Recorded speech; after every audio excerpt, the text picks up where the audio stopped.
Brilliant. Thank you. Well, Christian, can we start by just asking you to recount in your own words what happened?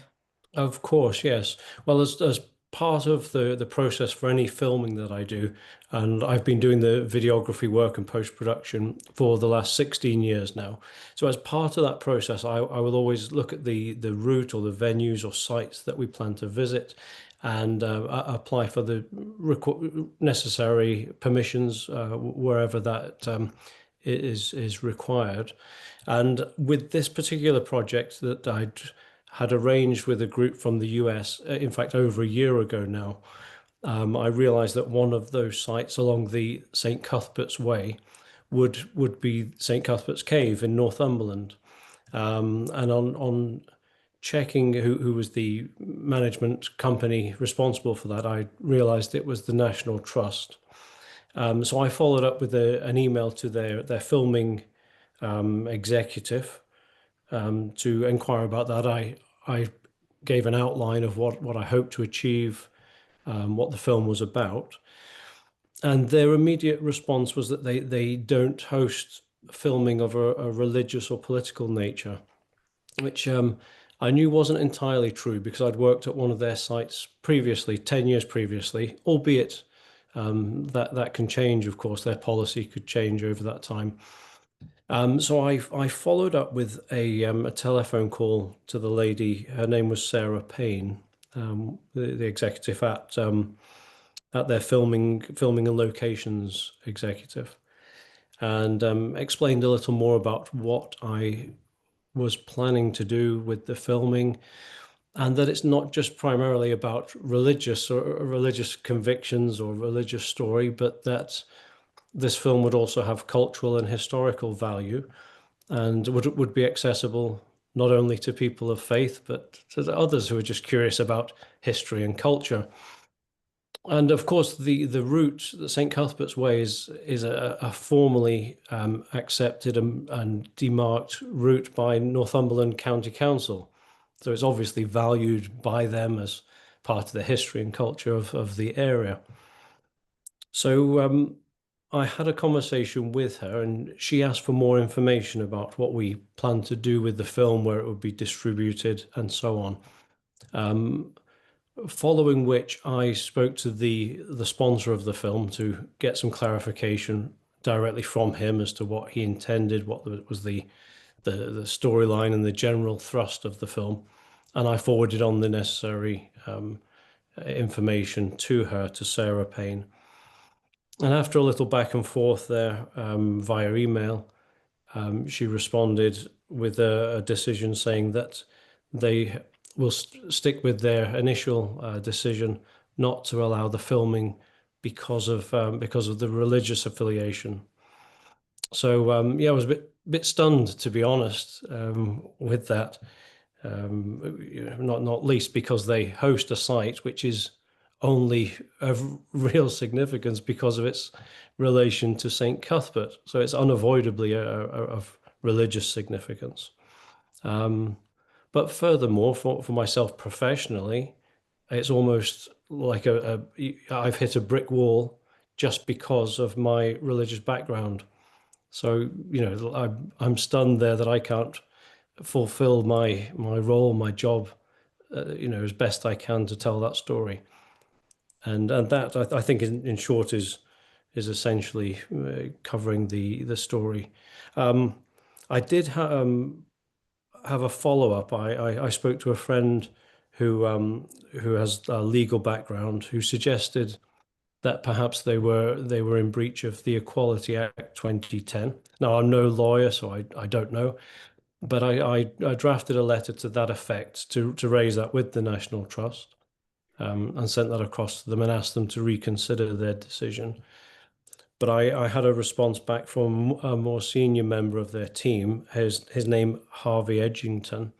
Now, in fact, Harvey Edgington, I later discovered was the same person that I dealt with in 2015, and he had given permission for me to film at the other National Trust site back then, which incidentally was the site at St. John, Jerusalem, Sutton at Hone, which is down in Kent.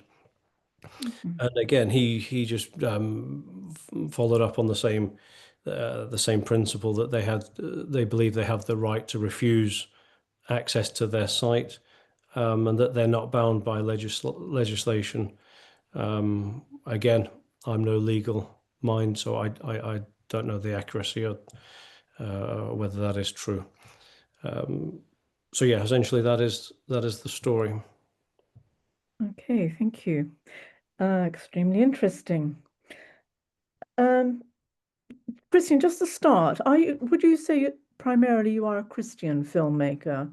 Oh yes, yes, yeah. The vast majority of my work would be for the church, in various aspects, whether it's for diocese or for my own productions that would cover aspects of the history of the church, of lives of saints, of theological issues. So that's Mhm. primarily is my work. Yes. And you have a website, do you? I assume you will. Yes, we have a website which is saintant.com. In fact, it's interesting you mentioned the website. In the first conversation by telephone I had with Sarah Payne, she mentioned the website. She said that herself and a colleague had looked at the website, and she made a sound like or ooh, and they both. She said they looked at each other and said no. So that was that was the sort of response I had verbally from her, was that they had looked at the website and made an assessment largely on that basis. Um, so yes, to answer your question, yes, that's my main line of work, is working for the church and within the church. Right. I find it interesting that you said they turned you down, they on grounds of religious affiliation Hmm. rather than expressing it as religious content, which one would have expected, I think. I mean, religious affiliation is actually quite odd wording, isn't it? That which Yes. does seem to be attaching it to you Yeah, I'm not rather than entirely sure being. whether it's to me or to the film content. I don't know. It's not entirely clear. You would have seen that in the email correspondence. Um, so that I don't know. Do you think they would just say no to any kind of documentary that in any way approached a Christian subject? So if someone, say, wanted to go and do a documentary, um, I don't know, dissolution of the monasteries, just picking up on Yeah. various monasteries and actually wanted to go and film, do you think they would have a similar reaction there, or would that come within the... I don't know, to be honest. It would be interesting to look at other video products, documentaries that are out there that have been filmed on National Trust sites or properties, to see whether there has been that. I don't know. Mm. Um, okay, so the film that you did before filming with the National Trust property, that was to be a pilgrim, the Canterbury Way, was it? Correct. Yes. Okay, so, and that was, did you say it was 2015? 2015. Yes. And you encountered no problems whatsoever in applying to use locations then? In the with regards to the National Trust, in fact, Harvey Edgington, his initial response was similar when I first approached them. He said at the time they don't normally have religious or political filming, and I followed up with a telephone call to him on that occasion and explained what we hoped to do, and he eventually said, "Yeah, that's fine. We can arrange that." With that film, I visited all sorts of sites across London and Kent, from Southwark Cathedral, Rochester Cathedral, Canterbury Cathedral. There's no problems. I'm well known at filming at such locations, and there's no issues. So yes, back then, 2015, I filmed at Sutton and Hone, and there were no issues. It Okay. seemed back then there was this almost the inclination from the National Trust, to try and avoid religious filmmaking. Mm. It's being specifically said in recent years that the Trust has been following a neo-Marxist agenda, supporting LGBTQ plus and BAME policies. And interestingly, I was looking at an article earlier by Charles Moore. in The Spectator in 2021, Mhm. where he was outlining this and actually accusing the National Trust of creating an atmosphere of fear and bullying for their staff and Mm. volunteers. Were you aware of that at all before you applied in 2020, it was June 2025 for permission to film? I had heard similar stories, but hadn't read about it in depth. So I did, yes, I vaguely aware of it, but that um, that didn't impact the approach that I make. Is the same I would make to any site or location when asking for permission. Fair enough. Um, Again, just looking at the National Trust history in the last few years, I mean, there does seem to have been a definite shift in policy. And I noticed in 2017, they were asking all staff and volunteers to wear LGBTQ lanyards. And a couple of years ago, they dropped major Christian festivals like Easter and Pentecost from their calendar. Um, would you say from the treatment that you've received that they are specifically anti-Christian, or do you think it's a broader political agenda that's going on here? Again, that's difficult to know. I wouldn't like to draw conclusions about the individuals here or whether it's coming from a higher level. I know there was mention of that in the email correspondence that these directives are coming from the highest level at the National Trust. That was stated in the email correspondence I had with Sarah Payne. Um, so I don't know. It strikes me as very odd that they manage sites of Mhm. Christian history and relevant in the context of their Christian history and culture, only to not want that story to be told. That strikes me as odd. But where these decisions are or these directives are being made or by whom, I don't know. Did it ever occur to you to want to put in a Freedom of Information request to find out who the governing body is? It didn't, no. Okay, that might be interesting. Um, I'm very interested too in the letter that you sent to them. Um, just by the by, they are in breach of equality law, by the way, because religion is a protected characteristic under equality law. So they are discriminating against you if they will not, if they, just refuse permission on those grounds. Right, yes. Did you have any response from them? With the letter I wrote about the Equality Act, Yes. yeah, the response then came from Harvey Edgington,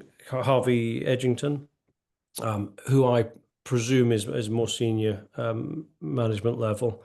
And yeah, that's where he reiterated that the National Trust, he said, is not a public body, not supported with public money, and so therefore, I think his quote was not bound by the legislation. I mean, to some extent, I understand that any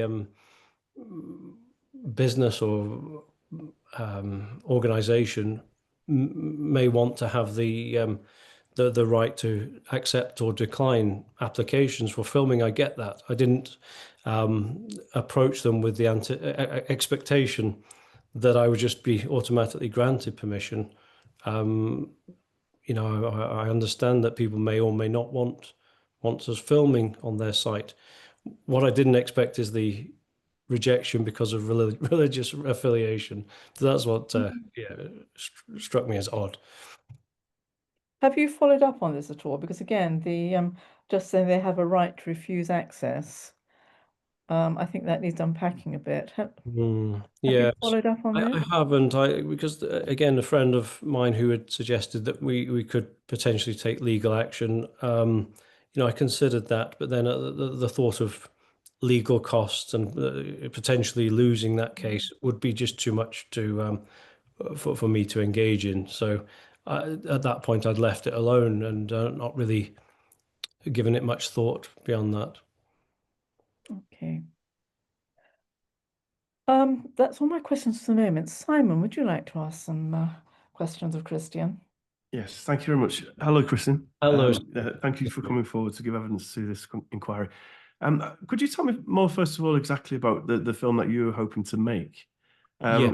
Go on. So yeah, the film is largely produced now. The Way of St. Cuthbert, which it followed a US university professor and a friend of his, a priest, in fact, Father Marcus Holden, my brother, he was invited to be part of that, and several students as they travelled across to Scotland.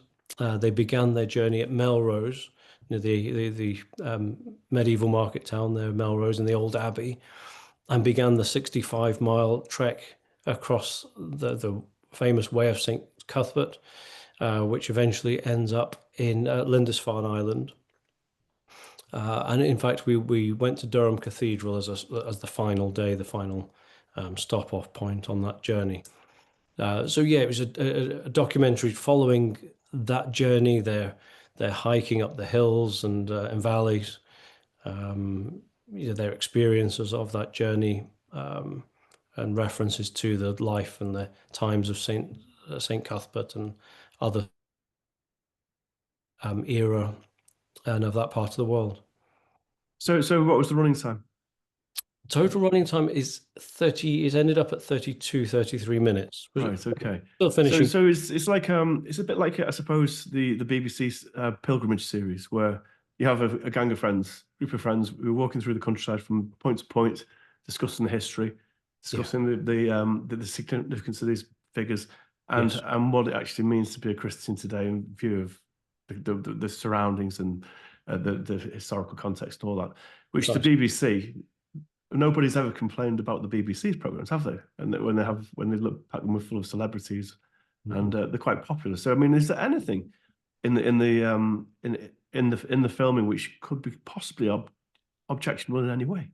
Is there any conversations, or do they do anything which might which some people might say, oh, you can't, even in a hypersensitive age, they might just think, well, No. that's beyond the pale. No. No, nothing like that. No, and in fact, as I mentioned from the off, it's the sort of film which could be enjoyed by, Christians, Yes. Christians alike. Anyone who's interested in nature, culture, and history would find that journey of interest. And as you mentioned, with the programs on the BBC and other such programs, that there is a general interest in these journeys. Yes, and you can see from those programs that they always include uh, people from a wide range of backgrounds who can then reflect upon how they've benefited personally from undergoing this pilgrimage. Yeah, So it was something like that. So it's absolutely innocuous. That's what you're telling for me. sure. Yes. So I mean, do you see the National Trust is saying that they don't get involved, or they want to have this neutrality about religion and politics. I mean, do you accept that as an explanation? I mean, what are your feelings about the explanation that's been offered to you for refusing this? Yeah, I mean, I could understand perhaps them trying to avoid being tied to one political party or other. That I suppose could be a tricky one for them. I don't know. When it comes to religion, I think just the perception I had from them and the correspondence was almost like religion is a bad thing. We've not to touch that, or anything to do with religion can be something that offends someone else. But the reality of our nation today is that people are generally very tolerant of one another and value each other's religious background and history and culture. So that is odd. And again, particularly with the site that we're talking about, is of interest because of its religious background, because of its ties to St. Cuthbert. Well, I mean, wouldn't it be better if National Trust gave that site to somebody else? Someone else. Yeah. Yeah. It's very odd. Yeah, because it means it would suggest that you're only going to be able to make a film about St. Cuthbert's Cave if it's non-religious. Yeah. So which is, I mean, how do you feel about that? Is it? Yeah, it's unnerving. Yeah, and again, just professionally, it's almost as if I approach them, offering to make some story about St. Cuthbert's Cave, talking about its geology, the rock formations or whatever, that they would be open to that, but not telling the story Yeah. about what it's really about and why it's significant historically. So that is, yeah, it's not pleasant to think that no, you're trying to tell a part of the country's history which is about the faith of the nation of those times, but no, you can't tell that. So it's yeah, it's not nice. So this is a whole part of our history which is being erased or denied by the National Trust. So I mean, do you think that the trust has found its charter by not being able, by not being open or to investigation or being able to host and discuss the history of these places properly, Yeah, honestly? I don't know. I think they're probably not really in touch with the mood of the people of the nation generally. People are largely open and inclusive and tolerant of one another and respectful of each other's beliefs. And I think that with the National Trust trying to close in on that and prevent these stories from being told is out of touch really with the majority of the people of the nation. Yeah, don't you think it's also a specious argument that they're advancing that they're saying that if you were allowed to film there, that would compromise their neutrality? No, it would no more. Surely it would no more compromise the neutrality than the BBC making a film about a pilgrimage to Lindisfarne or whatever. I mean, it doesn't make the BBC suddenly a Christian broadcaster, does it? No, no. And I think perhaps just with me being a small independent filmmaker, I'm an easy one to just pass off. I think if the BBC or other major network or producer had come to them, they'd probably well, I'm presuming here I shouldn't, but presume they may be more open to the bigger companies. Perhaps I'm just easy to pass off and So, I mean, do you feel that very strongly that you've been a victim of discrimination because of your Christian faith in this instance? I don't know. I don't like to go down that route. I'm not one just to readily take offence or take hurt. So But objectively, I mean, but Oh, I mean, looking at the facts, do you think you've been denied this opportunity to film because you're a Christian making a film about Christian history and culture? possibly. Again, without knowing the motives of the executives making these decisions at the National Trust or the individuals that I dealt with, without knowing their motives. Do you have another explanation for it then? No, no, it's unusual, but Do you think it's somewhat hypocritical or unusual, as you say, mhm. for the National Trust to support Black Lives Matter and a extremely controversial neo-Marxist organisation, um, while claiming to be politically neutral and also religiously neutral? Yeah, that would be yeah, somewhat hypocritical. I don't know. I'm not aware of that. That you Well, they were criticised for it in 2020 because they supported Black Lives Matter. right? But Yeah, you can't film in St Cuthbert's Cave. no, no. Okay, no further questions. Thanks. Thank you, Simon. Just picking up on Simon's last point there, it is a matter of fact that they have seemingly lost 89,000 members uh, recently because of their engagement with woke politics and social justice Mm. issues. So again, just following up on Simon's point, how neutral do you think the National Trust is in their approach? Well, again, I'm reluctant to be drawn on my own opinions. I'm happy to present what happened to me in this regard. I'm less keen to share my opinions on it because I don't know. I don't know people's motives and intentions. It doesn't sit right. I'm not happy about it, but I'm limited as to what I can do about it. I've still produced the film. We did that to the best of our ability. We filmed ultimately from the public footpaths around the area of the cave, St. Cuthbert's Cave, and other caves up on the hillside. So we've managed to make the film. It's impoverished, sure, because it's not as good as it could have been. But yeah, I'm reluctant to give my thoughts and comments about people's motives and so on. Okay, did you refer in the film to the fact that you couldn't actually film within the cave because of National Trust supposed policies? No, no, we didn't get into that. We didn't want to get bogged down. We wanted to portray something which was positive, upbeat, and do the best we can with what we have. So yeah, we didn't want to be moaning and griping about what we couldn't do. Okay, fair enough. I really don't think I have any further questions. I think it's the facts in this seem to speak for themselves. I don't, Simon, do you have any Yes, further I have one questions? more. How did your American client react or respond to the behavior of the trust?